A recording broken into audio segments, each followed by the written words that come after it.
한국이 아니면 불가능합니다. 미국이 공식적으로 인정했어요. 트럼프 대통령이 그린란드를 사겠다고 군대까지 들먹이며 난리를 쳤던 그 사건 기억하시죠? 3천만 톤 히토류가 묻힌 북극의 심장을 놓고 미국도 중국도 러시아도 전부 눈이 뒤집혔던 그때 말이에요. 근데 문제가 있었습니다. 개발을 할 수가 없었어요. 기술이 없었거든요. 미국 조선업은 연간 대형 선박 한 척도 못 만들고 있었고, 중국의 쇠빙 기술은 영하 30도에서 멈춰버렸고, 러시아는 경제 제재로 손발이 묶여 있었고, 유럽은 노르웨이조차 포기한 상태였어요. 그런데 단 한 나라만 가능했습니다. 시장 점유율 100%를 장악하고 있는 나라. 바로 대한민국이었습니다. 트럼프가 그린란드 협상 테이블에 앉았을 때 그의 손에는 한국 조선사 연락처가 들려 있었고, 미국 상무부 부차관보가 직접 한국 공장에 날아갔습니다. 지금부터 그 이야기를 시작합니다. 저는 제임스 매튜스입니다. 미국 상무부 국제무역청 아시아태평양 담당 부차관보로 28년간 일해왔어요. 트럼프 2기까지 새 정부를 거치면서 무역 전쟁과 기술 제재, 공급망 위기를 최전선에서 처리해왔는데, 중국과는 관세 전쟁을 벌였고, 일본과는 반도체 협상을 했으며 유럽과는 끝없는 줄다리기를 해왔지만 그날만큼 막막했던 적은 없었습니다. 백악관 비서실장한테서 전화가 왔는데 지금 당장 백악관 상황실로 오라는 거예요. 1시간 안에요. 이유는 물어볼 필요도 없었어요. 전날 밤 트럼프가 기자회견에서 폭탄을 터뜨렸거든요. 그린란드를 매입하겠다. 필요하다면 군사적 옵션도 배제하지 않겠다고 선언했던 거죠. CNN부터 폭스뉴스까지 난리가 났고 유럽은 경악했으며 덴마크는 즉각 반발했습니다. 새벽 6시 15분에 백악관 웨스트윙 지하 2층 상황실 철문을 열고 들어갔을 때 이미 20명 정도가 앉아 있었는데 에너지부 장관, 국무부 차관, 국방부 차관보, 국가안보보좌관, 그리고 백악관 경제팀 전원이었고 모두가 커피잔을 들고 있었지만 아무도 마시지 않고 있었어요. 분위기가 그만큼 무거웠던 거죠. 5분 후 문이 열리면서 트럼프가 들어왔고 그는 테이블에 앉자마자 입을 열었어요. 좋아, 그린란드 얘기부터 하자. 왜 우리가 그걸 가져와야 하는지 모두 알고 있을 거야.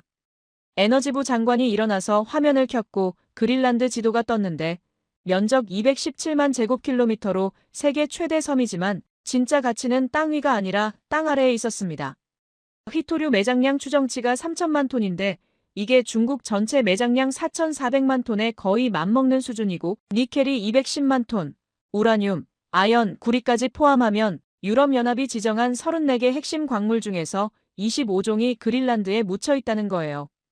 특히 중요한 게 중히토류인데 디스프로슘이나 터뷴 같은 원소들이 전기차 모터, 미사일 유도 장치, 풍력 발전기에 필수적이거든요. 그런데 현재 전 세계 공급의 90% 이상을 중국이 장악하고 있는 상황이었습니다. 트럼프가 고개를 끄덕이면서 맞아. 그래서 우리가 가져와야 하는 거야. 중국한테 뺏기기 전에 말이야. 중국이 히토류를 무기화하면 우리 첨단 산업 전체가 마비된다고 했어요. 그때 국무부 차관이 조심스럽게 끼어들면서 대통령님 문제가 있습니다. 덴마크가 강하게 반발하고 있다고 했죠. 총리가 그린란드는 매물이 아니라고 공개 선언했고 나토 동맹국들도 우려를 표하고 있으며 특히 독일과 프랑스는 이번 발언이 동맹 관계를 훼손한다고 비판하고 있다는 거예요.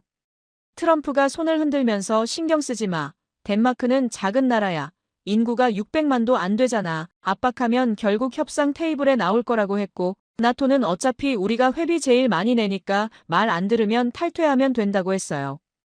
회의실 분위기가 더 무거워졌습니다. 국가안보보좌관이 입을 열면서 대통령님 한 가지 문제가 있습니다. 그린란드를 가져온다 해도 개발이 쉽지 않다고 했어요.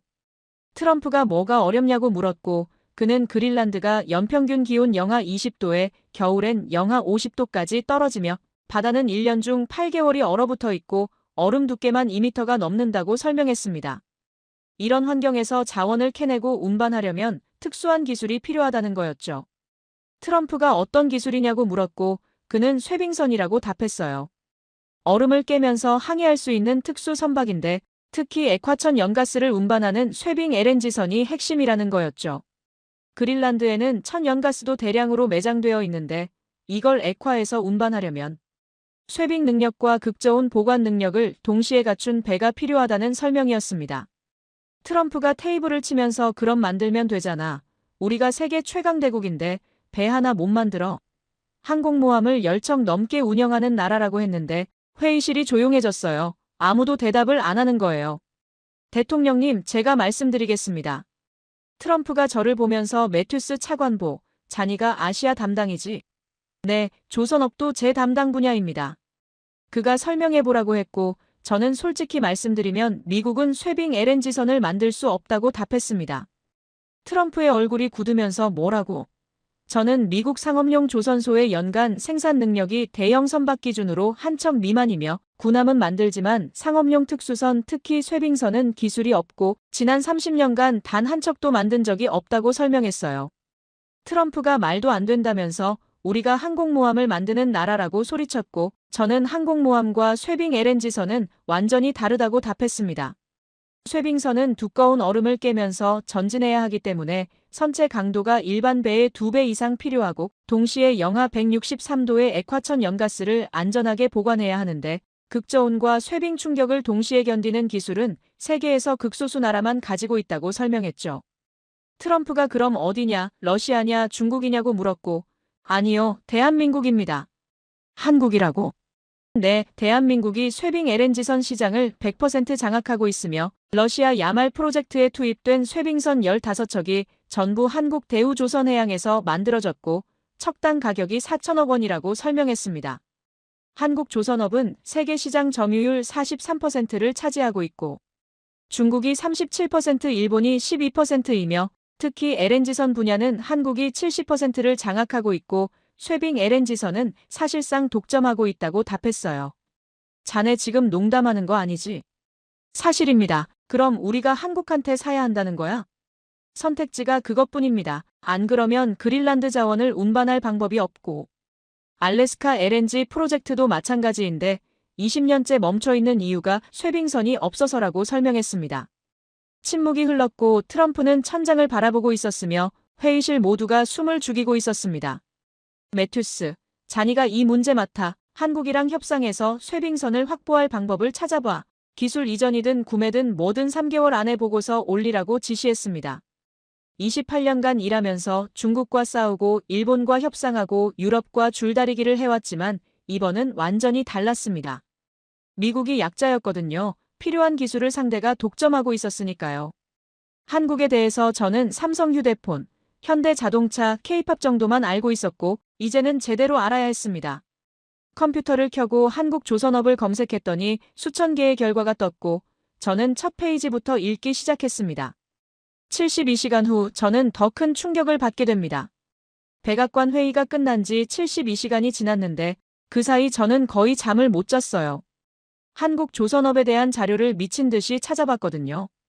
산업보고서, 학술 논문, 뉴스 기사, 증권사 분석 자료까지 닥치는 대로 읽었는데 읽으면 읽을수록 충격이었습니다.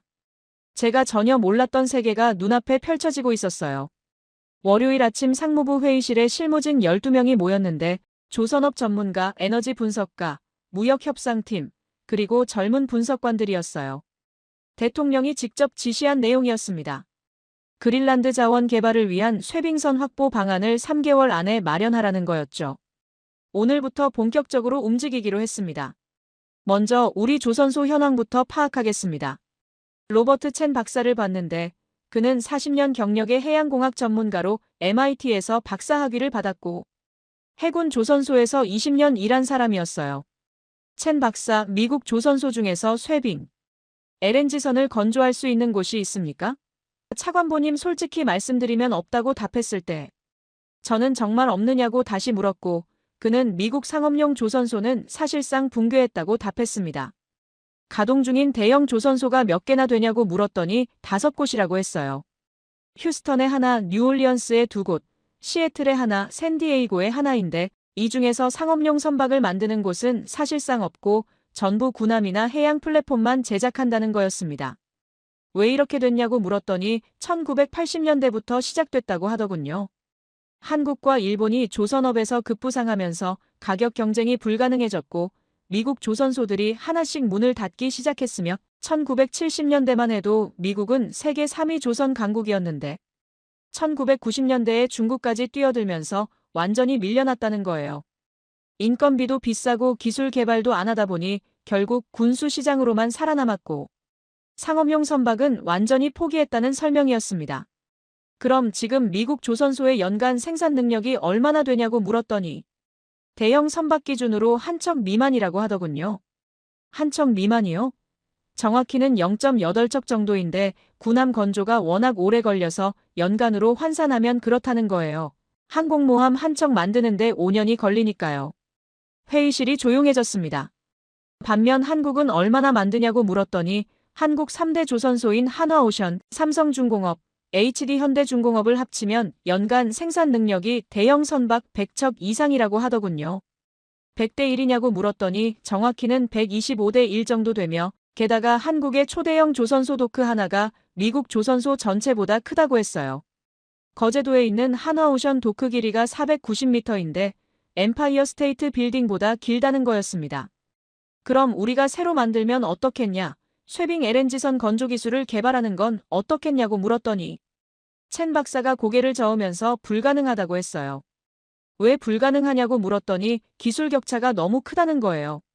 쇠빙 LNG선은 세계에서 가장 어려운 선박 중 하나인데 일반 LNG선도 못 만드는데 쇠빙선을 만든다는 건 말이 안 된다고 했습니다. 구체적으로 어떤 기술이 필요하냐고 물었더니 첫째로 선체 설계 기술이 필요한데 얼음을 깨려면 선수 부분이 특수하게 설계되어야 하며 일반 배는 뾰족하지만 쇠빙선은 둥글고 두꺼워서 얼음 위로 올라타서 무게로 깨뜨리는 방식이라고 설명했습니다. 둘째로 추진 시스템인데 엄청난 출력이 필요해서 보통 45메가와트 이상으로 소도시 하나의 전력을 공급할 수 있는 수준이라고 했어요. 셋째로 저온 대응 기술인데 영하 50도에서도 모든 시스템이 작동해야 해서 배관, 전선, 유압장치가 전부 얼지 않아야 하며 넷째로 멤브레인 기술이 가장 어려운데 이게 영하 163도의 액화천 연가스를 담는 탱크 기술이거든요. 온도가 낮아지면 금속은 수축하고 깨지기 쉬운데 게다가 쇠빙 충격까지 견뎌야 한다는 설명이었습니다. 이 중에서 우리가 가진 기술이 뭐가 있냐고 물었더니 첸 박사가 단호하게 없습니다. 전부 한국이 독점하고 있다고 답했어요. 일본은 어떠냐고 물었더니 일본도 못 만든다고 하더군요. 10년 전까지는 일본이 세계 1위였는데 미쓰비시 중공업과 가와사키 중공업이 LNG선 시장을 장악하고 있었지만 지금은 한국한테 완전히 밀렸으며 한국 기업들이 가격도 싸고 품질도 좋고 납기도 빠르다는 거였습니다. 중국은 어떠냐고 물었더니 중국은 일반 LNG선은 만들지만 쇠빙선은 아직 기술이 없고 2018년에 시도했지만 멤브레인이 저온에서 깨져서 실패했다고 하더군요. 저는 깊은 한숨을 내쉬면서 유럽은 어떠냐, 프랑스나 독일이나 노르웨이 같은 나라들은 어떠냐고 물었는데 유럽도 마찬가지로 조선업이 거의 죽었고 프랑스는 1990년대에 조선업을 포기했으며 독일도 비슷한 상황이고 노르웨이가 쇠빙선 기술이 좀 있긴 한데 LNG선과 결합하는 건 못한다고 했습니다. 결국 한국밖에 없다는 겁니까? 첸 박사가 네, 차관보님, 전 세계에서 쇠빙 LNG선을 상업적으로 건조할 수 있는 나라는 한국이 유일하다고 답했을 때 저는 시간은 얼마나 걸리냐, 만약 우리가 지금부터 기술 개발을 시작한다면 얼마나 걸리냐고 물었습니다. 첸 박사가 잠시 계산하더니 최소 15년이라고 답했어요. 15년이요? 설계 기술 확보에 5년, 시제품 제작에 3년, 실외역 테스트에 2년, 상용화에 5년으로 이게 최선의 시나리오이고 그것도 중간에 실패하지 않는다는 가정 하에서이며 실제로는 20년이 걸릴 수도 있다는 설명이었습니다. 회의실이 얼어붙었습니다. 15년이면 트럼프 대통령 임기는 물론이고 다음 정부, 그 다음 정부, 그 다음 정부까지 지나가는 기간이고 그때까지 그린란드를 그냥 놔둘 수는 없었어요. 중국이나 러시아가 손을 뻗칠 게 뻔했으니까요. 다른 방법이 없냐, 기술을 사오는 건 어떠냐, 한국 기업들한테 기술 이전을 요구하는 건 어떠냐고 물었더니 첸 박사가 쓴웃음을 지으면서 차관보님 그들이 30년 걸려서 개발한 기술을 왜 우리한테 넘겨주겠느냐고 반문했습니다. 돈을 주면 되지 않느냐, 얼마든지 줄 수 있지 않느냐고 했더니 돈의 문제가 아니라는 거예요. 그건 그들의 생존 기술이며 한국은 자원이 없는 나라라서 석유도 천연가스도 철광석도 없고 기술로 먹고 사는 나라이기 때문에 핵심 기술을 파는 순간 경쟁력을 잃는다는 설명이었습니다. 저는 의자에 깊이 앉았습니다. 막다른 골목이었어요. 만들 수도 없고 살 수도 없고 기술 이전도 불가능한 상황에서 그럼 우리가 할 수 있는 게 뭐냐고 물었더니 한 가지 방법밖에 없다면서 한국한테 배를 주문하는 거라고 했어요. 그냥 고객으로서 기술 이전 없이 완제품을 사는 거라는 거였죠. 그게 국가안보상 괜찮겠냐고 물었더니 에너지 분석가가 대답했습니다. 선택의 여지가 없다는 거예요, 차관보님. 그린란드 자원을 개발하려면 쇠빙선이 필수이고 쇠빙선 없이는 자원을 운반할 방법이 없으며 알래스카 LNG 프로젝트도 마찬가지인데 20년째 방치되어 있는 이유가 바로 쇠빙선이 없어서라는 설명이었습니다. 알래스카 프로젝트는 저도 알고 있었어요. 알래스카 북부 지역에 천연가스가 엄청나게 매장되어 있는데 대략 800억 달러 가치로 추정되지만 북극해를 통해 운반해야 하는데 쇠빙선이 없어서 개발을 못하고 있었고 2005년부터 시작된 프로젝트인데 20년이 지나도록 한 척의 배도 띄우지 못한 상태였습니다. 차관보님 한 명이 끼어들었는데 데이빗 김 분석관이었어요. 25살에 한국계 미국인 2세로 하버드 출신의 똑똑한 친구였는데 혹시 한국에 직접 가보시는 건 어떻겠냐는 거예요. 한국에요? 조선소를 직접 보시고 기업들과 만나보시면 책상에 앉아서 자료만 보는 것보다 훨씬 많은 걸 알 수 있을 거라는 제안이었습니다. 잠시 생각했습니다. 28년 동안 수십 개 나라를 다녔지만 한국은 한 번도 가본 적이 없었어요. 솔직히 갈 이유를 못 느꼈거든요. 중국이나 일본이나 인도 같은 나라들이 중요했지 한국은 우선순위가 낮았으니까요. 근데 지금은 상황이 완전히 달라졌습니다. 좋습니다. 한국 출장을 준비하겠습니다. 김 분석관. 자니가 동행하게 현지 언어와 문화를 아는 사람이 필요하니까. 미국이 세계 최강이라고 믿었고 무엇이든 할 수 있다고 생각했는데 중국과의 무역전쟁에서도 일본과의 반도체 분쟁에서도 항상 우리가 우위에 있었지만 이제는 알았어요. 우리에게도 못하는 게 있다는 걸, 그리고 그 못하는 걸 한국이 하고 있다는 걸 말이죠. 작은 나라 한국, 인구 5천만에 국토 면적이 미국의 100분의 1밖에 안 되는 그런 나라가 우리가 못하는 걸 해내고 있었습니다. 2주 후 저는 한국 거제도 조선소 앞에 서 있었고 그리고 제 눈앞에 펼쳐진 광경에 말을 잃었습니다. 입국 심사를 마치고 나왔을 때 한 사람이 기다리고 있었는데 매튜스 차관보님이십니까? 저는 한화오션 특수선 사업부 상무예요. 환영합니다. 먼 길 오시느라 수고하셨어요. 바로 거제도로 출발하시겠습니까? 거제도까지 얼마나 걸리냐고 물었더니 고속철도와 차로 약 4시간이라고 하더군요. 서울에서 부산까지 고속철도로 2시간 반, 그 다음 거제도까지 차로 1시간 반이라는 설명이었고 바로 가자고 했더니 차는 이미 준비되어 있다고 했습니다. 공항을 나와 차에 올랐을 때 고급 세단이었고 서울 시내를 지나가는데 고층 빌딩들이 끝없이 펼쳐져 있었는데 생각보다 현대적이군요. 경제대국이라는 설명에 어떻게 그게 가능하냐고 물었더니 다른 선택지가 없었으니까요. 한국은 자원이 없어서 석유도 천연가스도 철광석도 없기 때문에 기술로 살아야 했다는 답이 돌아왔습니다. 기차 안에서 이준혁 상무는 한국 조선업 역사를 설명해 주었는데 1970년대에 시작됐고 정부가 조선업을 전략산업으로 선정했는데 당시 한국은 세계에서 가장 가난한 나라 중 하나로 1인당 국민소득이 250달러로 방글라데시보다 가난했고 배 한 척 만들어 본 적도 없었다고 했어요. 그런데 정부가 거제도 해안에 거대한 조선소를 짓기로 결정했는데 미친 짓이었다고 하더군요. 돈도 없고 기술도 없는데 말이죠. 그런데 해냈군요. 일본한테 기술을 배웠는데 엔지니어들을 일본 조선소에 보내서 몇 년씩 연수시켰고 낮에는 일하고 밤에는 도면을 몰래 베꼈다고 하더군요.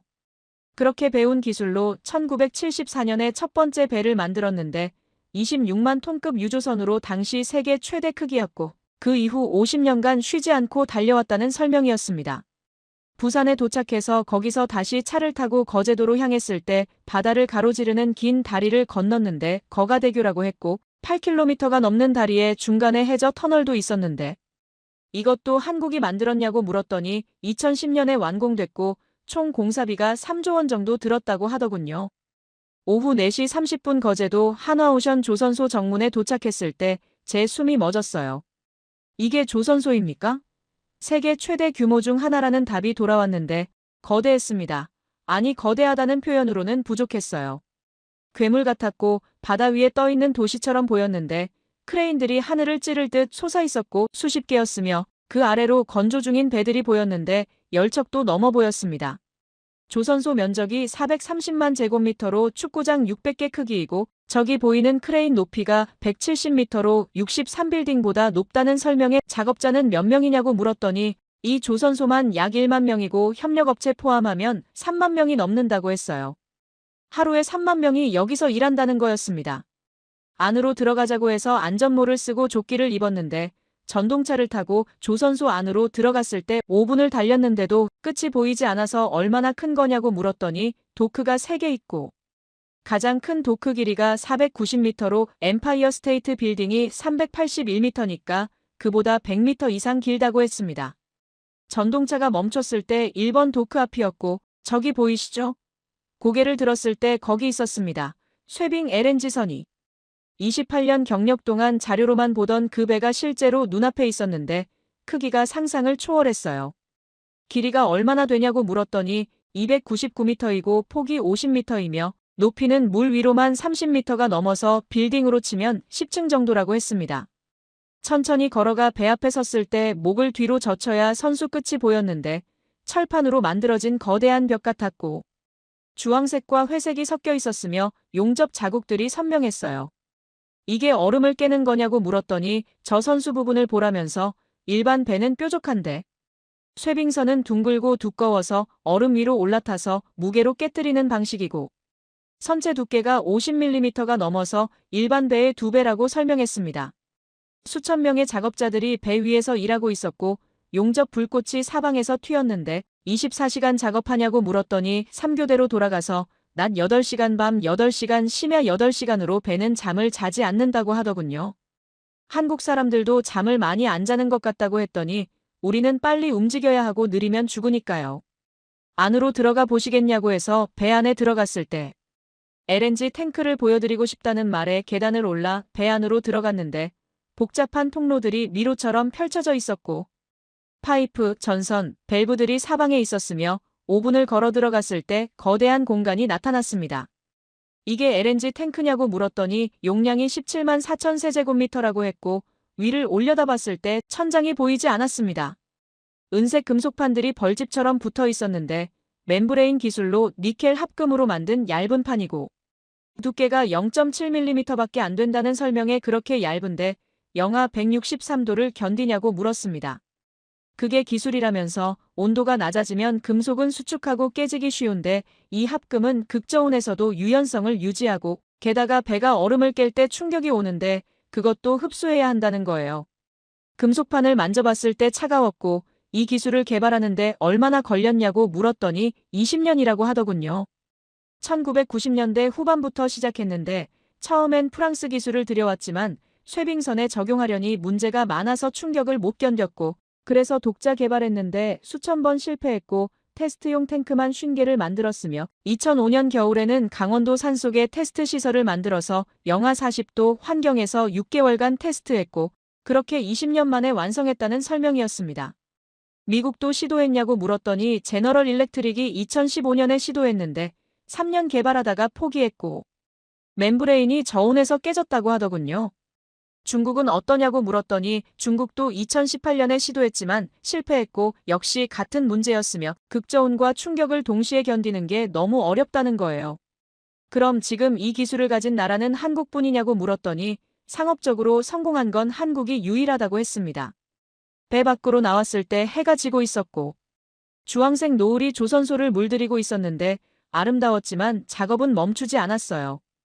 용접 불꽃은 계속 튀었고 크레인은 계속 움직였는데 밤에도 일하냐고 물었더니 납기를 맞춰야 하고 고객들이 기다리고 있다면서 얼마나 기다리냐고 물으니 지금 주문하면 2029년에 인도된다고 했어요. 4년이나 기다려야 한다는 거였고 그만큼 주문이 밀려있다는 설명이었습니다. 28년 경력 동안 수많은 공장을 봤는데 실리콘밸리 반도체 공장, 디트로이트 자동차 공장, 시애틀 보잉 항공기 공장을 다 봤지만 이런 규모는 처음이었어요. 이건 공장이 아니었습니다. 전쟁터였어요. 만 명의 전사들이 철과 불을 다루며 싸우는 전쟁터이고 그들이 만드는 무기는 배였습니다. 숙소로 돌아가자는 제안에 내일 아침 일찍 회의가 있고 본사 경영진들이 온다는 말을 듣고 차에 올라 숙소로 향했을 때 창밖으로 조선소가 멀어졌지만 제 머릿속에서는 사라지지 않았어요.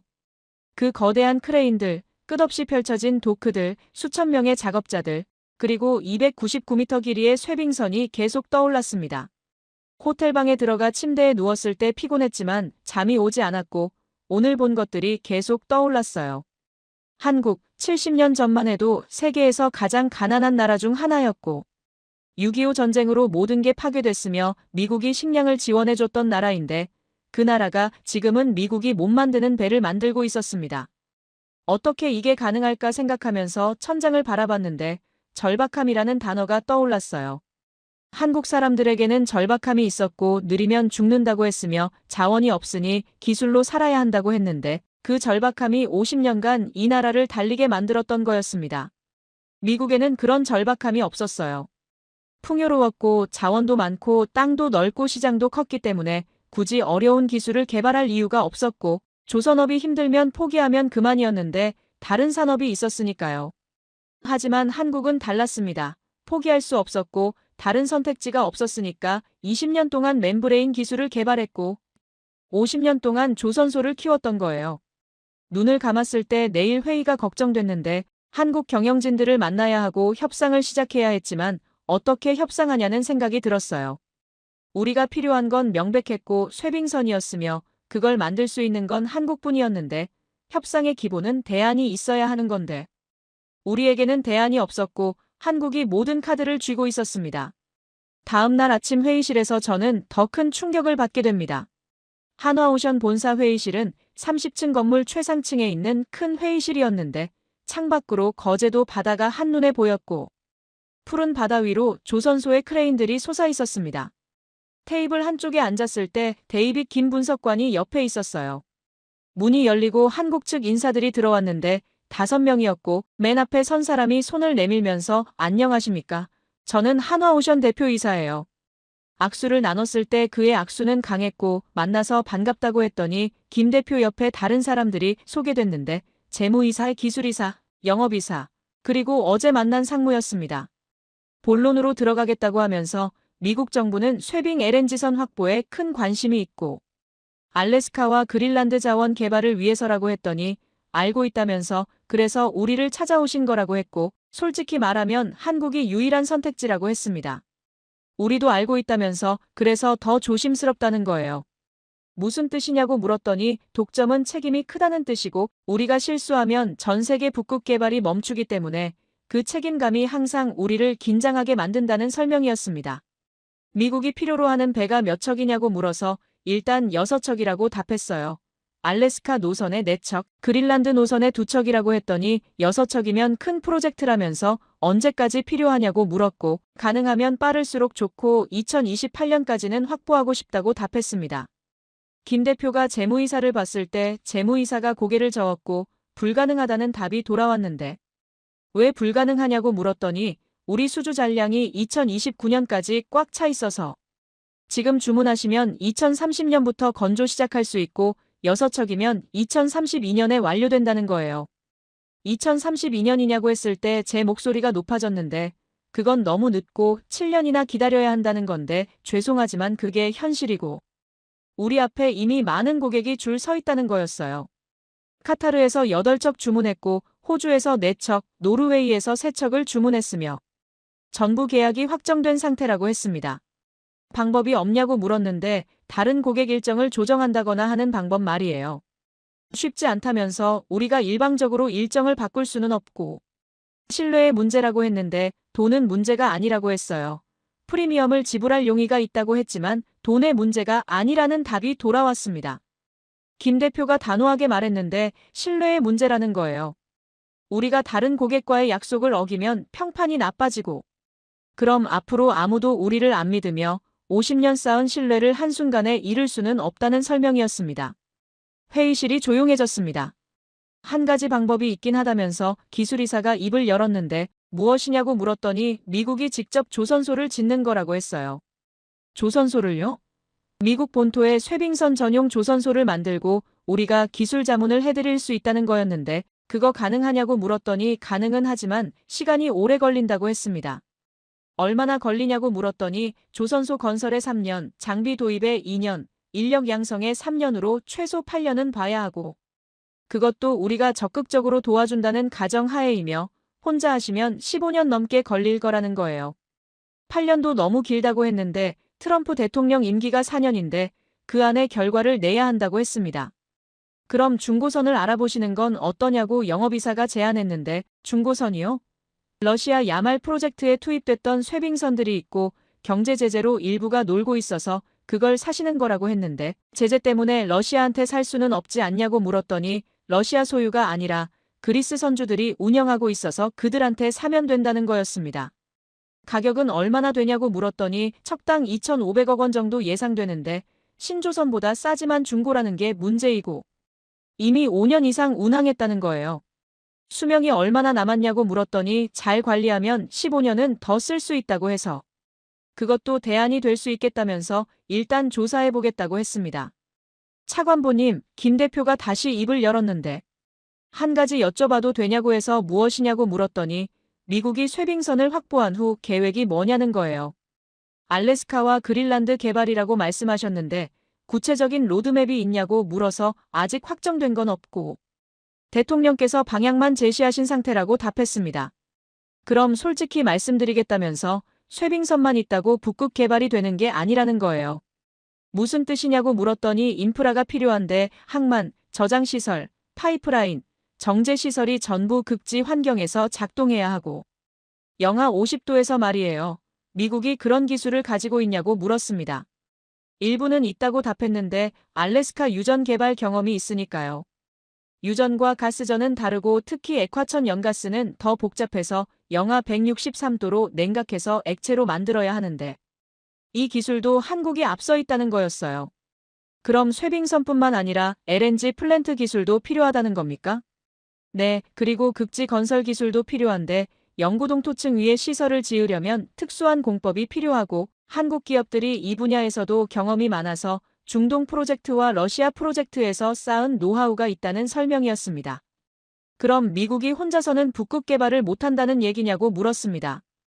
혼자서도 할 수 있지만 시간과 비용이 엄청나게 들어가서 20년 걸릴 일을 한국과 협력하면 5년으로 줄일 수 있고 비용도 절반으로 줄어든다는 거였어요.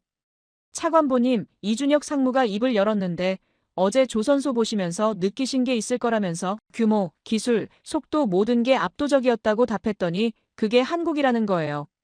우리는 50년 동안 이것만 했고 조선, 해양, 플랜트, 극지 기술이 우리 생존 수단이었으며 다른 선택지가 없었으니까요.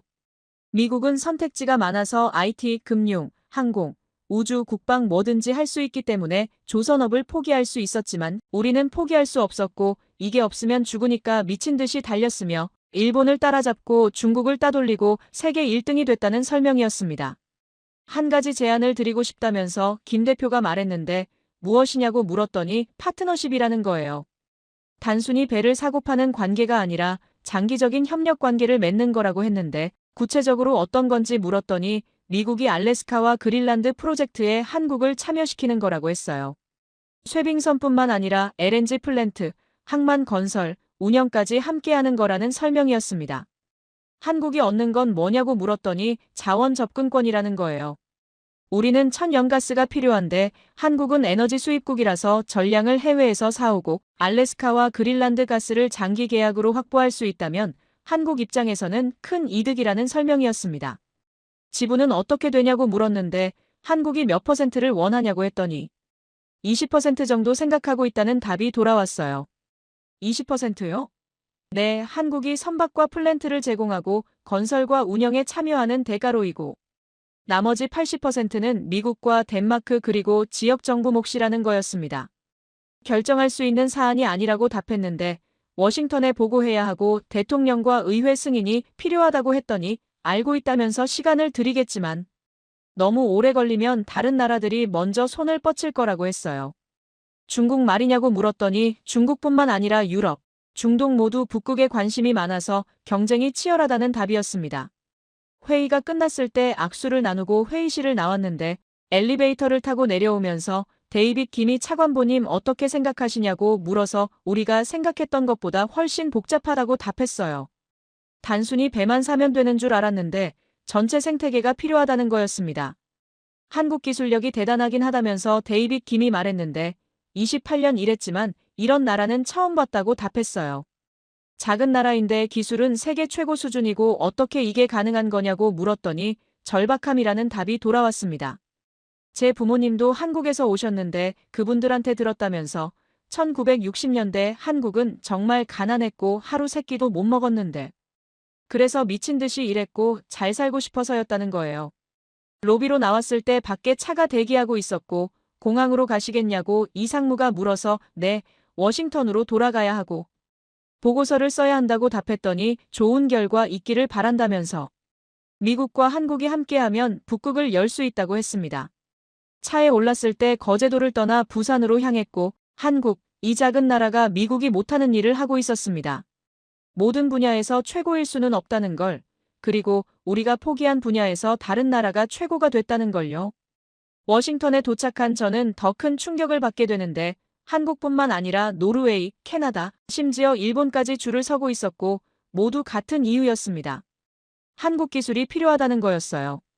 한국에서 돌아온 지 나흘이 지났고 제 책상 위에는 80페이지짜리 보고서가 놓여 있었는데 트럼프 대통령이 그걸 한 장씩 넘기며 읽고 있었습니다. 표정이 점점 굳어지고 있었어요. 보고서를 덮더니 입을 열었는데 이게 진짜냐? 전부 확인한 사실이라고 답했어요. 한국이 쇠빙 LNG선 시장 100% 독점, 전 세계 17척 전량 한국산. 그가 의자에서 일어나 창문으로 걸어갔는데 한참 워싱턴 기념탑을 바라보더니 돌아섰습니다. 우리가 정말 못 만드냐? 조선소도 기술도 인력도 없고. 만들려면 15년 걸린다고 답했더니 15년이면 내 임기는 물론 다음 정부까지 지나간다면서 그래서 한국한테 사야 한다는 거냐고 물었어요. 현실적으로 그게 유일한 방법이라고 답했습니다.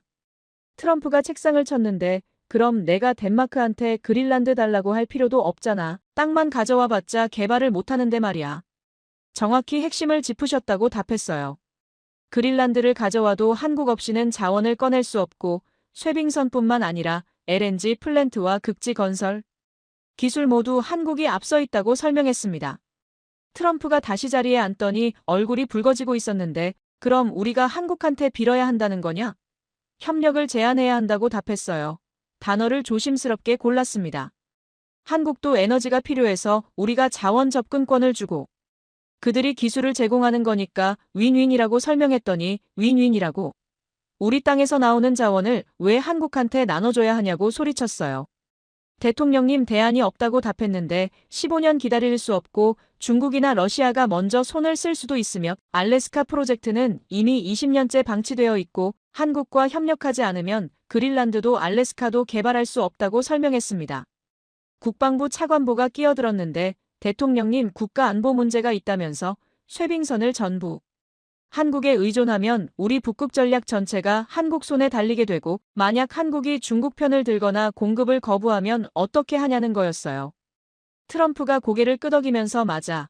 그건 문제다. 한국을 믿을 수 있냐?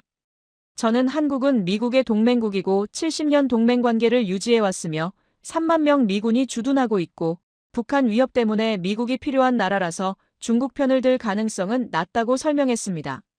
국무부 차관이 끼어들었는데 하지만 최근 한국이 중국과 경제관계를 강화하고 있고 중국은 한국 최대 무역 상대국이며 한국이 양다리를 걸칠 가능성을 배제할 수 없다는 거였어요. 저는 그래서 파트너십이 중요하다고 답했는데 단순히 배를 사는 게 아니라 한국을 프로젝트에 깊숙이 참여시키면 한국도 이해관계가 생기고 프로젝트가 실패하면 한국도 손해를 보게 되니까 더 책임감 있게 행동할 거라고 설명했습니다. 트럼프가 그들이 원하는 게 뭐냐고 물어서 20% 지분이라고 답했더니 20%? 너무 많은 거 아니냐? 선박과 플랜트를 제공하고 건설과 운영에 참여하는 대가라고 설명했는데 알래스카 가스전 가치가 대략 800억 달러이니까 20%면 160억 달러로 한화로 약 21조 원이라고 덧붙였습니다. 트럼프가 계산기를 두드리더니 21조 원이면 엄청난 돈인데 그들이 그만큼 투자하는 거냐? 네, 쇠빙선 6척에 2조 5천억 원, LNG 플랜트에 5조 원, 항만 건설에 3조 원으로 총 10조 원 이상 투자할 것으로 예상된다고 설명했습니다. 에너지부 장관이 끼어들었는데 대통령님 사실 나쁜 딜은 아니라면서 우리가 혼자 개발하려면 30조 원 이상 들어갈 수 있고 시간도 훨씬 오래 걸리는데 한국과 협력하면 비용도 절반으로 줄고 시간도 5년으로 단축된다는 거였어요. 트럼프가 한참 생각하더니 기술 이전은 어떻게 되냐? 우리한테 기술을 넘겨주냐? 저는 그건 불가능하다고 답했는데 한국이 30년 걸려 개발한 핵심 기술이라서 절대 넘겨주지 않을 거고 그건 협상 카드로도 쓸 수 없다고 설명했습니다. 그럼 우리는 계속 한국에 의존해야 한다는 거네. 맞습니다. 최소한 15년은 그럴 수밖에 없고 그 사이에 우리가 자체 기술을 개발하거나 아니면 장기적인 파트너십을 구축하거나 둘 중 하나라고 답했어요. 백악관 경제보좌관이 끼어들었는데 대통령님 한 가지 더 고려하실 게 있다면서 일본도 지금 같은 상황이고 노르웨이도 캐나다도 전부 한국 기술이 필요한데 만약 우리가 너무 오래 결정을 미루면 한국의 생산 능력이 다 차버려서 우리 차례가 더 늦어질 수 있다는 거였어요. 트럼프가 그게 무슨 소리냐고 물었고 저는 한국 조선소 수주 잔량이 4년치라고 설명했는데 지금 주문해도 2029년에나 받을 수 있고 늦어지면 2030년대가 될 수 있으며 그 사이에 중국이 그린란드에 손을 뻗칠 수 있다고 덧붙였습니다. 트럼프가 한숨을 쉬더니 선택의 여지가 없군. 알았어. 한국이랑 협상 시작해. 20%는 너무 많으니까 15%로 낮춰보고 기술 이전은 안 되더라도 최소한 기술 교육이나 훈련 프로그램은 포함시켜. 장기적으로 우리도 배워야 하니까. 네, 대통령님, 최선을 다하겠다고 답했는데 하지만 협상이 쉽지는 않을 거라고 덧붙였어요. 한국이 모든 카드를 쥐고 있으니까요. 트럼프가 그걸 아냐고 물었고 저는 그래서 더 신중하게 접근해야 한다고 답했습니다. 회의가 끝나고 복도로 나왔을 때 국방부 차관보가 저를 불렀는데 매튜스 차관보 한국을 너무 믿으면 안 돼. 그들이 언제 중국 편으로 돌아설지 모른다면서 플랜 B를 준비해야 한다는 거였어요. 플랜 B요? 일본이나 유럽과도 접촉해봐. 혹시 모르니까 대안을 만들어두라는 조언이었습니다. 저는 이미 확인했다고 답했는데 일본도 유럽도 기술이 없고 한국이 유일하다고 설명했더니 그가 답답한 표정을 지으며 걸어갔습니다. 상대가 원하는 걸 우리가 절실히 필요로 하고 대안이 없고 시간도 촉박하고 이런 상황에서 어떻게 협상을 하냐는 생각이 들었습니다. 컴퓨터를 켜고 이메일을 확인했을 때 주한 미국 대사관에서 온 메일이 있었는데 한국산업통상자원부에서 면담 요청이 왔다는 내용이었어요. 서울에서 실무 협상을 시작하자는 제안이었습니다.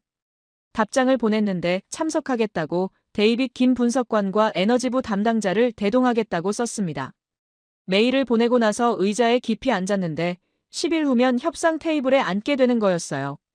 28년 경력이 무색하게 막막했습니다. 어떻게 시작해야 할까? 무엇을 양보하고 무엇을 지켜야 할까? 한국은 무엇을 원할까? 그들의 약점은 무엇일까? 생각이 꼬리를 물었습니다. 다음 날 아침 저는 더 충격적인 소식을 듣게 됩니다. 휴대폰이 울렸을 때 CNN 뉴스 알림이었는데 노르웨이, 한국과 북극 개발 협력론의 시작이라는 헤드라인이 떴고 기사를 열어봤을 때 노르웨이 에너지부 장관이 한국을 방문해서 쇠빙선 구매와 북극 가스전 공동 개발을 논의했다는 내용이었습니다.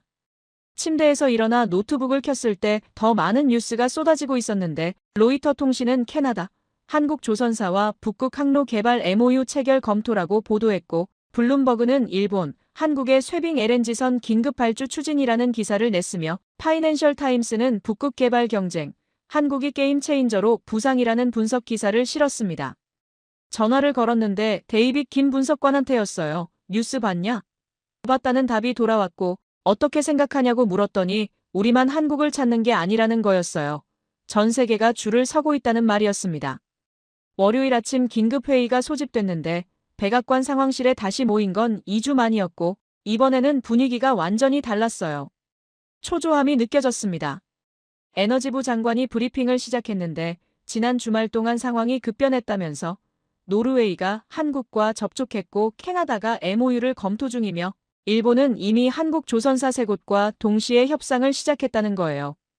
트럼프가 일본이 뭘 원하냐고 물었고 일본은 쇠빙선 8척을 주문하려고 하는데 척당 4천억 원이니까 총 3조 2천억 원 규모이고 2026년 중국 수출 통제로 타격을 입은 자동차 산업 회복을 위해 북극 자원이 절실하다는 설명이었습니다. 캐나다는요? 캐나다는 북서 항로 개발을 추진 중인데 쇠빙선 6척과 북극 항만 건설을 한국과 공동으로 진행하려고 하고 규모는 약 5조 원으로 추정된다는 답이었습니다. 노르웨이는 바렌츠해 가스전 개발에 한국 기술이 필요한데 쇠빙선 4척과 해양 플랫폼 건설을 논의 중이고 역시 3조 원대 프로젝트라는 거였어요. 트럼프가 테이블을 쳤는데 그럼 한국 조선소가 포화 상태가 되겠네.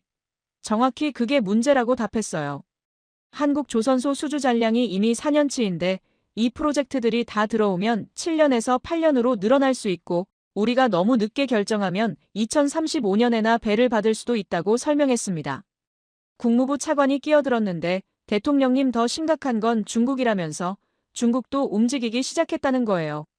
중국이? 네, 중국은 1대1로 프로젝트의 일환으로 북극 항로 개발을 추진 중인데 러시아와 공동으로 진행하려고 했지만 러시아 조선소가 제재로 막혀 있어서 결국 한국 기술이 필요하다는 분석이고 비공식 접촉이 있었다는 정보가 있다는 거였어요. 트럼프 얼굴이 붉어졌는데 한국이 중국하고 손잡으면 그럼 우리는 완전히 배제될 수 있다고 답했어요. 북극 개발에서 중국이 주도권을 잡고 우리는 뒷전으로 밀릴 수 있으며 그린란드도 알래스카도 개발 못하게 될 수 있다고 설명했습니다. 백악관 경제보좌관이 자료를 꺼냈는데 더 흥미로운 건 한국의 입장이라면서 한국산업통상자원부가 발표한 자료에 따르면 한국은 2030년까지 북극 관련 수출 50조 원을 목표로 하고 있고 쇠빙선, LNG 플랜트, 해양 플랜트, 극지 건설까지 패키지로 수출하는 전략이라는 거였어요. 50조 원이요? 네, 그리고 이미 러시아 야말 프로젝트에서 15조 원을 벌었고 지금 대기 중인 프로젝트만 30조 원이 넘는다는 분석이며 한국 입장에서는 선택지가 많다는 게 문제라는 설명이었습니다. 트럼프가 그럼 우리가 서두르지 않으면 뒤로 밀린다는 거네. 정확히 그렇다고 답했어요. 한국은 이미 여러 나라와 동시에 협상하고 있고 누가 먼저 계약하느냐가 중요하며 우리가 망설이는 사이에 일본이나 노르웨이가 먼저 계약할 수 있다고 설명했습니다. 국방부 차관보가 끼어들었는데 대통령님 한 가지 제안이 있다면서 우리가 동맹국들과 컨소시엄을 만드는 건 어떠냐는 거예요. 컨소시엄이요? 네, 미국, 캐나다, 노르웨이, 일본이 함께 한국과 협상하면 협상력이 높아지고 한국 입장에서도 안정적인 대량 주문이 되니까 더 좋은 조건을 받아낼 수 있다는 제안이었습니다. 트럼프가 고개를 끄덕이는데 그건 괜찮은 아이디어 같은데 저는 시도해볼 가치가 있다고 답했어요. 하지만 조율이 쉽지 않을 거라고 덧붙였는데 각국이 원하는 게 다르고 이해관계가 복잡하기 때문이라고 설명했습니다. 그럼 일단 일본이랑 먼저 얘기해봐. 트럼프가 지시했는데 일본은 우리 동맹이고 중국 견제한다는 공동 목표가 있으니까 협력할 가능성이 높다면서 매튜스 자니가 도쿄 가서 일본 경제산업성이랑 접촉해보라는 거였어요. 회의가 끝나고 복도에서 에너지부 장관이 저를 불렀는데 매튜스 솔직히 말하면 우리가 늦었어. 일본은 이미 2주 전부터 움직였고 노르웨이는 한 달 전부터 접촉했으며 우리만 뒤늦게 정신 차린 거라는 거예요. 왜 미리 몰랐습니까? 정보가 없었냐고 물었더니 아무도 한국을 주목하지 않았다는 답이 돌아왔어요. 우리는 중국만 보고 있었고 일본이나 유럽만 신경 쓰고 있었는데 한국이 이렇게 중요한 플레이어가 될 줄 몰랐다는 거였습니다. 사무실로 돌아왔을 때 이메일이 쌓여 있었는데 주일 미국 대사관에서 온 메일이 있었고 일본 경제산업성이 긴급 면담을 요청했다는 내용이었으면 그들도 미국과 협력하고 싶다는 의사를 전달했다는 거였어요. 다음 메일은 주노르웨이 대사관에서 온 건데 노르웨이 에너지부가 3자 협상을 제안했다는 내용이었고 미국, 노르웨이, 한국이 함께 북극 개발 프레임워크를 만들자는 제안이었습니다. 세 번째 메일은 주 캐나다 대사관에서였는데 캐나다 총리실에서 트럼프 대통령과의 전화 통화를 요청했고 북극 협력에 대해 논의하고 싶다는 거였어요. 의자에 앉아서 생각했는데 2주 전만 해도 한국이라는 나라를 제대로 알지도 못했고 이제는 전 세계가 한국을 놓고 경쟁하고 있으며 우리가 서두르지 않으면 정말로 뒤처질 수 있다는 생각이 들었습니다. 전화가 울렸을 때 데이빗 김이었는데 차관보님 한국 언론 보셨어요? 무슨 소리냐고 물었더니 한국 뉴스에서 난리가 났다는 거예요. 미국, 일본, 노르웨이, 캐나다가 전부 한국 조선소 문을 두드리고 있다고 보도하고 있으며 한국 국민들이 자부심을 느끼고 있고 한국 정부는 신중하게 접근하겠다는 입장이라는 거였어요. 한국 정부 입장이 뭐래? 모든 제안을 검토하겠지만 한국의 국익을 최우선으로 고려할 것이고 기술 유출 없이 상호 이익이 되는 방향으로 협력하겠다는 입장이며 특히 에너지 안보와 장기 공급 계약을 중요하게 본다는 거였어요. 그럼 우리가 제시해야 할 게 뭔지 알겠네. 에너지 장기 공급 계약이라고 답했는데 알래스카와 그린란드 가스를 한국에 20년 장기 계약으로 공급하겠다고 제안하면 한국 입장에서는 매력적일 거라고 설명했습니다.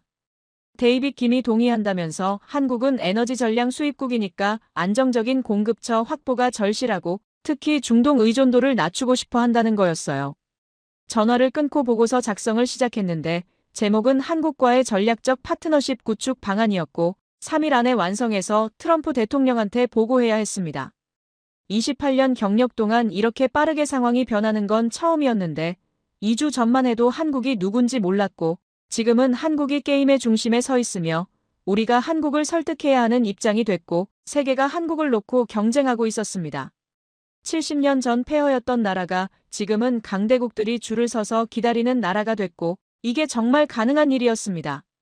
10일 후 저는 서울 협상 테이블에 앉게 되는데 그곳에서 제 28년 자존심이 완전히 무너지는 순간을 맞이하게 됩니다.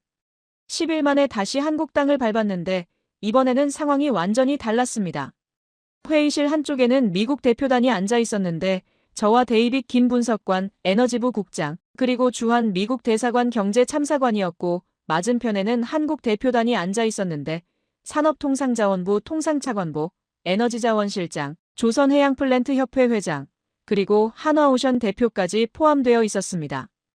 통상차관보가 입을 열었는데 매튜스 차관보님 다시 오신 것을 환영한다면서 오늘은 알래스카와 그린란드 프로젝트에 대한 구체적인 협력 방안을 논의하기 위해 자리를 마련했다고 했어요. 감사하다고 답했는데 미국 정부는 한국과의 장기적이고 전략적인 파트너십을 원하고 있으며 이번 프로젝트가 양국 관계를 한 단계 더 발전시키는 계기가 되기를 바란다고 말했습니다. 차관보님, 통상차관보가 말했는데 본론으로 들어가기 전에 한 가지 말씀드리고 싶은 게 있다면서 현재 한국은 여러 나라로부터 유사한 제안을 받고 있고 일본, 노르웨이, 캐나다 모두 북극 개발 협력을 요청하고 있으며 중국도 비공식적으로 접촉해왔다는 거였어요. 알고 있다고 답했는데 그래서 미국이 제시하는 조건이 가장 매력적이어야 한다는 것도 알고 있으며 우리는 최선의 제안을 준비해왔다고 말했습니다. 듣고 싶다고 했고 저는 노트북을 열어 프레젠테이션을 시작했는데 첫째 알래스카 LNG 프로젝트에 한국을 15% 지분으로 참여시키고 둘째 그린란드 히토류 프로젝트에 10% 지분 제공하며 셋째 알래스카 천연가스 20년 장기 공급 계약을 체결하고 넷째 연간 1천만 톤을 시장가보다 5% 할인된 가격으로 공급하겠다는 내용이었습니다. 한국 측이 자료를 검토하는데 잠시 침묵이 흘렀고 통상차관보가 입을 열었을 때 제안 감사하다면서 하지만 몇 가지 질문이 있다고 했어요. 첫째 15% 지분으로 한국이 제공해야 하는 투자 규모가 얼마냐고 물었고 저는 쇠빙선 6척에 2조 5천억 원, LNG 플랜트에 5조 원, 항만 건설에 3조 원으로 총 10조 5천억 원 정도로 추정된다고 답했습니다. 둘째 한국 기업들의 참여 범위가 어떻게 되냐고 물었고 저는 선박 건조와 플랜트 건설뿐만 아니라 운영과 유지 보수까지 포함되며 20년 장기 계약이라고 답했어요. 셋째 기술 이전은 어떻게 되냐고 물었는데 저는 솔직히 말씀드리면 미국은 쇠빙선 기술이 없기 때문에 한국이 기술을 이전해 줄 필요는 없고 다만 미국 엔지니어들이 한국 조선소에서 연수할 수 있는 프로그램을 만들어 달라고 요청했습니다. 통상차관보가 고개를 끄덕이더니 일본과 노르웨이 제안은 어떤지 아냐고 물었는데 저는 당황했지만 솔직하게 답할 수밖에 없었어요. 구체적인 내용은 모르지만 일본은 더 큰 규모를 제안했을 것으로 추정된다고 답했습니다. 맞다면서 일본은 쇠빙선 8척과 북극 항만 3개소 건설을 제안했고 총 규모가 15조 원이며 지분은 20%를 제시했고 천연가스는 25년 장기 계약의 시장가보다 7% 할인을 제안했다는 거예요. 회의실이 조용해졌는데 저는 예상했지만 실제로 들으니 충격이었어요. 일본이 우리보다 모든 면에서 더 좋은 조건을 제시한 거였습니다.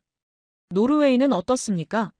노르웨이는 쇠빙선 4척과 해양 플랫폼 건설을 제안했고 규모는 작지만 북해 가스전 20% 지분을 제공하며 이미 생산 중인 가스전이라서 즉시 수익이 발생한다는 장점이 있다고 했어요. 캐나다는요? 캐나다는 쇠빙선 6척과 북서항로 개발을 제안했고 캐나다 정부가 직접 보증하는 프로젝트라서 안정성이 높으며 천연가스뿐만 아니라 우라늄 장기 공급도 포함되어 있다는 거였습니다. 저는 깊은 한숨을 내쉬었는데 그럼 미국 제안이 가장 약하다는 겁니까? 통상차 관보가 약하다기보다는 경쟁력이 떨어진다면서 한국 입장에서는 최선의 조건을 선택해야 하고 국민들한테 설명할 수 있어야 하며 왜 미국을 선택했는지 합리적인 이유가 필요하다는 거였어요.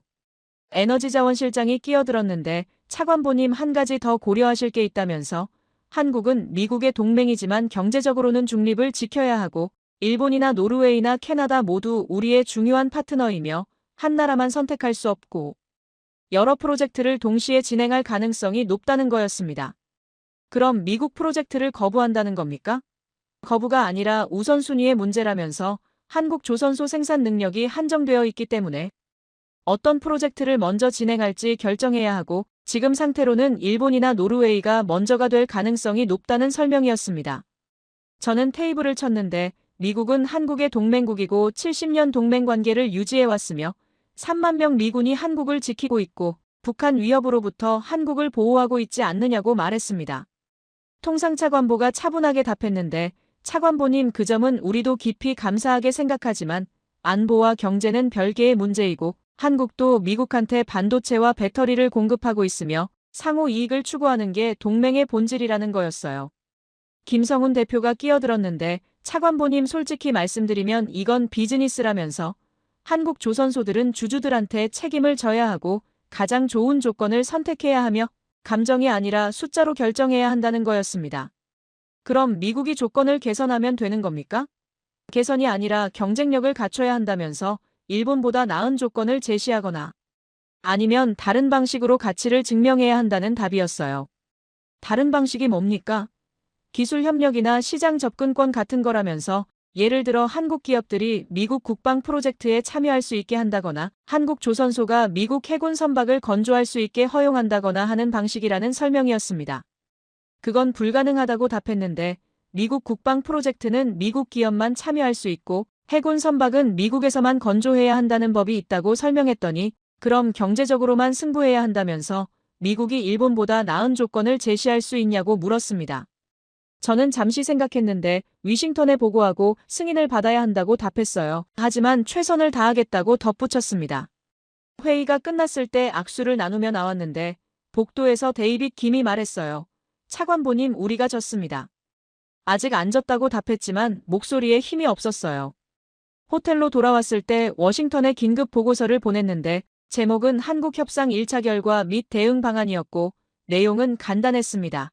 일본이 우리를 앞서고 있고 조건을 대폭 개선하지 않으면 프로젝트를 잃을 수 있으며 지분을 20%로 상향하고 가스 할인율을 10%로 높이며 계약 기간을 30년으로 연장할 것을 건의한다는 내용이었습니다.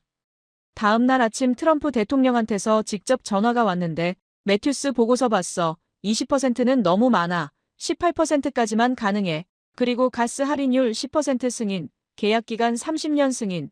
이게 최선이니까 이걸로 협상 마무리해. 네 대통령님, 최선을 다하겠다고 답했는데 전화를 끊고 나서 생각했어요. 28년 경력 동안 이렇게 굴욕적인 협상은 처음이었고 우리가 애걸하는 입장이 됐으며 상대는 여유롭게 조건을 비교하고 있었습니다.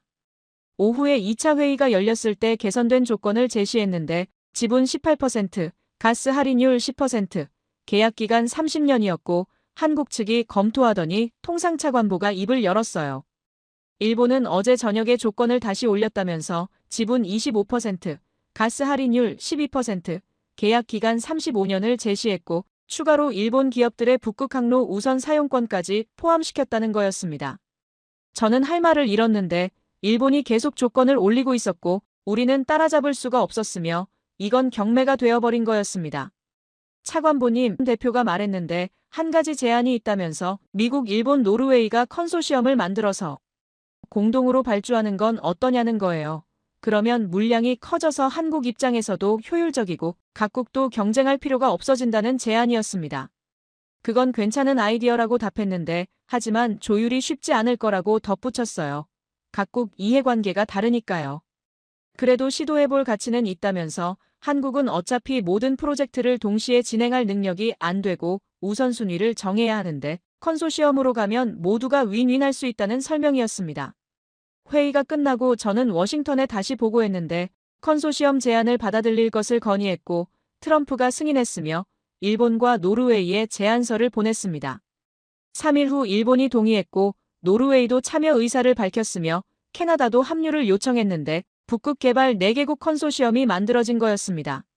서울에서 조인식이 열렸을 때 미국, 일본, 노르웨이, 캐나다 대표들이 한자리에 모였고 한국산업통상자원부 장관과 4개국 대표가 협정서에 서명했는데 총 규모 35조 원, 쇠빙선 24척, 북극 항만 8개소, LNG 플랜트 6개소 건설을 내용으로 하는 역사상 최대 규모 북극 개발 프로젝트였습니다. 조인식이 끝나고 리셉션이 열렸을 때 일본 경제산업성 차관이 저한테 다가왔는데 매튜스 차관보 좋은 결과네요. 혼자 하려고 했으면 둘 다 못했을 거라면서 협력이 답이었다고 말했어요. 맞다고 답했는데 하지만 속으로는 생각했습니다. 우리가 선택한 게 아니라 선택당한 거라고. 한국이 게임의 규칙을 만들었고 우리는 따라갈 수밖에 없었다고요. 그날 밤 호텔방에서 창밖을 바라봤을 때 서울의 야경이 아름다웠고 28년 경력이 무너진 순간이었지만 동시에 새로운 세계를 본 순간이기도 했습니다. 한국 첫 방문 이후 4개월이 지났습니다. 그 사이 많은 일이 있었는데 4개국 컨소시엄은 순조롭게 진행되고 있었고 한국 조선소 3곳이 24척, 쇠빙선 건조 계약을 나눠 가졌으며 첫 번째 배는 2028년에 인도될 예정이었습니다. 알래스카 LNG 프로젝트는 본격적으로 시작됐고 한국 기업들이 현장에 들어가서 항만 건설을 시작했으며 그린란드는 덴마크와 협상이 진행 중이었는데 트럼프가 무리한 요구를 포기하고 협력 방식으로 전환했습니다. 제 책상 위에는 각국 언론 기사들이 쌓여 있었는데 뉴욕타임스는 북극 개발 한국이 게임 체인저로 부상이라는 제목으로 보도했고 파이낸셜 타임스는 기술이 자원을 이긴 시대라는 분석 기사를 실었으며 이코노미스트는 한국 모델 자원 빈국의 생존 전략이라는 특집을 냈습니다. 문을 두드리는 소리가 났는데 데이빗 김이 들어왔어요. 차관보님 최종 보고서 거의 다 됐습니까? 거의 다 됐다고 답했는데 제목은 한국과의 북극 개발 협력 평가와 전망이었고 대통령과 의회에 제출할 문서였습니다. 핵심이 뭡니까? 핵심은 간단하다고 답했어요. 자원 전쟁의 패러다임이 바뀌고 있고 자원을 가진 나라가 아니라 기술을 가진 나라가 주도권을 쥐며 한국이 그 증거이고 미국은 이 변화에 적응해야 한다는 내용이었습니다. 데이빗 김이 고개를 끄덕이더니 4개월 전만 해도 한국을 몰랐는데 지금은 한국 없이는 북극 개발이 불가능하다는 게 상식이 됐다면서 세상이 정말 빠르게 변한다고 말했어요. 맞다고 답했는데 그리고 우리가 배워야 할 게 많다고 덧붙였습니다. 한국이 어떻게 여기까지 왔는지, 자원 없는 나라가 어떻게 기술 강국이 됐는지 그 과정을 연구해야 한다고 말했어요. 오후에 백악관 회의가 있었는데 트럼프 대통령 주재로 북극 개발 프로젝트 중간 점검 회의였고 에너지부 장관, 국무부 차관, 국방부 차관보 그리고 백악관 경제팀이 참석했습니다. 매튜스, 트럼프가 입을 열었는데 한국이랑 협상 잘 마무리했어. 18% 지분으로 끝난 거 괜찮았어. 20%보다 낫잖아. 감사하다고 답했는데 하지만 사실은 일본이 조건을 계속 올리는 바람에 컨소시엄으로 갈 수밖에 없었다고 솔직하게 보고했습니다. 컨소시엄이 더 나을 수도 있어. 트럼프가 말했는데 혼자 다 떠안는 것보다 리스크를 나누는 게 낫잖아. 일본이랑 노르웨이랑 캐나다가 같이 가니까 부담도 줄고. 맞다고 답했어요. 그리고 한국 입장에서도 대량 주문이라서 더 좋은 조건을 받아낼 수 있었다고 설명했습니다. 그런데 말이야, 트럼프가 말했는데 한국이 어떻게 이렇게 강해진 거야? 70년 전에는 우리가 도와준 나라잖아. 식량 지원하고 군대 보내고 그랬는데 지금은 우리가 한국한테 부탁하는 입장이 됐어. 저는 잠시 생각하다 답했는데 대통령님, 한국에는 우리가 없는 게 있었다고 절박함이라고 말했어요. 절박함? 네, 자원이 없으니까 기술로 살아야 했고 느리면 죽으니까 빨리 움직였으며 다른 선택지가 없으니까 한 우물만 팠고 50년 동안 조선업에 올인했다고 설명했습니다. 우리는 선택지가 많았다면서 IT도 하고 금융도 하고 국방도 하고 우주도 하니까 조선업을 포기할 수 있었지만 한국은 포기할 수 없었고 그게 오히려 강점이 됐다고 덧붙였어요. 트럼프가 고개를 끄덕이더니 그럼 우리가 배워야 할 게 뭔데? 집중이라고 답했습니다. 미국은 모든 분야를 다 하려고 하지만 한국은 잘하는 몇 가지에 집중했고 그 결과 세계 1등이 됐으며 우리도 선택과 집중이 필요하다고 설명했습니다. 회의가 끝나고 사무실로 돌아왔을 때 창밖으로 해가 지고 있었고 28년 경력의 마지막 대형 프로젝트였는데 이번 경험은 제 인생에서 가장 중요한 교훈을 줬습니다. 컴퓨터를 켜고 최종 보고서 결론 부분을 작성하기 시작했는데 한국 사례가 주는 교훈이라는 제목이었고 내용은 이랬습니다. 첫째, 자원 전쟁의 승자는 자원을 많이 가진 나라가 아니라 기술을 가진 나라입니다. 중국이 히토류를 아무리 많이 가지고 있어도 한국이 대체 기술을 개발하면 그 가치는 떨어지고 미국이 알래스카에 가스를 아무리 많이 묻어놔도 쇠빙선 기술이 없으면 꺼낼 수 없습니다. 둘째, 작은 나라도 기술로 세계를 움직일 수 있습니다. 한국은 인구 5천만, 국토 면적 미국의 100분의 1에 불과하지만 쇠빙 LNG선 시장을 100% 장악하고 있고 미국, 일본, 노르웨이, 캐나다가 줄을 서서 기다리고 있습니다. 셋째, 절박함이 혁신을 만듭니다. 한국은 자원이 없어서 기술을 개발할 수밖에 없었고 시간이 없어서 빨리 움직일 수밖에 없었으며 선택지가 없어서 한 우물만 팔 수밖에 없었는데 그 절박함이 50년 만에 세계 1등을 만들었습니다. 넷째, 동맹은 안보뿐만 아니라 경제적 상호 이익으로도 유지됩니다. 한국은 미국의 동맹국이지만 경제적으로는 독립적인 판단을 하고 미국도 동맹이라는 이유만으로 경제적 양보를 기대할 수 없으며 상호 이익을 만들어야 합니다. 다섯째, 미국은 변화에 적응해야 합니다. 과거에는 미국이 모든 분야에서 최고였지만 이제는 각 분야마다 최고가 다르고 한국이 조선에서 최고고 독일이 자동차에서 최고며 일본이 정밀기계에서 최고인 시대가 됐고 미국은 협력하는 법을 배워야 합니다. 보고서를 마무리하고 저장했을 때 이메일이 왔는데 한국산업통상자원부에서 온 거였고 감사 인사와 함께 향후 협력 강화를 희망한다는 내용이었으며 한미조선기술협력 포럼을 제안하는 내용도 포함되어 있었습니다. 답장을 보냈는데 긍정적으로 검토하겠다고 미국도 한국으로부터 배울 게 많다고 썼습니다. 창밖을 바라봤을 때 워싱턴 기념탑이 저녁 노을에 물들고 있었고 28년 경력 동안 미국이 최고라고 믿었지만 이제는 알았어요. 세계는 변하고 있고 새로운 강자들이 나타나고 있으면 미국은 그들과 협력하는 법을 배워야 한다는 걸요.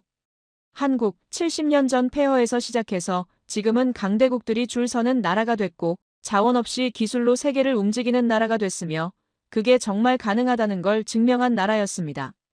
제 후배들에게 이 이야기를 전하고 싶었는데 세계는 더 이상 자원으로만 움직이지 않고 기술이 새로운 권력이며 작은 나라도 기술로 강대국이 될 수 있고 한국이 그 증거라고 말이죠. 다음 세대가 만들어갈 세계는 우리가 살던 세계와 다를 거고 자원 빈국이 기술로 자원 부국을 이기는 시대가 올 거며 한국이 그 시작을 열었다고 믿습니다. 워싱턴 DC 제 사무실에서 마지막 문장을 썼을 때 한국과의 북극 개발 협력은 21세기 자원 전쟁의 새로운 패러다임을 보여준다. 자원이 아닌 기술이, 크기가 아닌 혁신이, 과거가 아닌 미래가 승리하는 시대가 시작됐다. 보고서를 제출하고 컴퓨터를 끄고 사무실을 나섰을 때 복도를 걸으며 생각했어요. 28년 경력의 마지막 프로젝트가 가장 겸손함을 배운 프로젝트였고 미국이 약자가 되는 경험을 했지만 동시에 새로운 세계를 본 경험이기도 했으며 그건 나쁘지 않았습니다. 그들이 만든 배가 북극의 얼음을 깨고 미래를 열 거라는 생각이 들었습니다. 차에 시동을 걸고 집으로 향했을 때 28년 경력이 끝나가고 있었지만 새로운 시작이기도 했고 세계는 변하고 있었으면 저도 변해야 했고 그게 이번 프로젝트가 준 가장 큰 선물이었습니다. 여러분, 대한민국 기술 대단하지 않나요? 1번 자랑스럽다. 2번 그냥 그렇다. 해당하는 번호 댓글로 남겨주세요.